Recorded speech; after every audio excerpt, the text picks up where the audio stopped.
ఒక్కరి నోటి శ్వాసలో ఉంటుందంట. ప్రతి ఒక్కడు పుట్టిన దగ్గర నుండి ఉంటుందంట.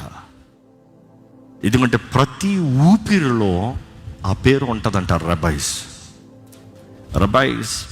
టీచింగ్లో చెప్తారు, that name is so secret. అది లేకపోతే మనుషుడు బ్రతకలేడు. ఎందుకంటే ఒక బిడ్డ గర్భం నుండి బయటకు వచ్చిన వెంటనే మౌనంగా ఉన్నాడు అనుకో, ఇక్కడ ఉన్న నర్సులు చాలామంది ఉన్నారు. చెప్పండి అమ్మ, ఏం చేస్తారు? పటా కొడతారు కదా, 2 దెబ్బలు వేస్తారు. ఎందుకంటే ఆ ఊపిరి వెళ్తుందా చూడాలి. అక్కడ బ్రెత్ లోపలికి రావాలి. సో పుట్టిన మొదలుకొని ఒక మనిషి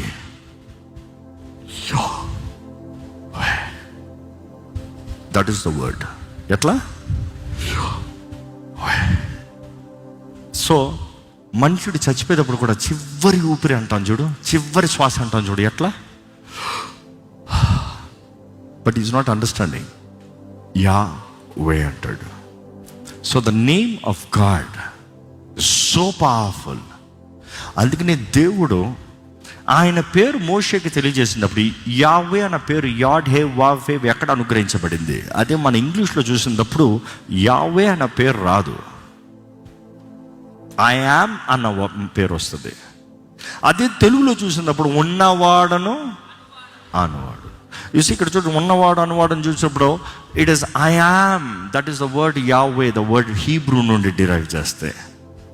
సో అదే మాట యెహోవా అన్న మాట చూస్తాం, యెహోవా అంటారు వాళ్ళు.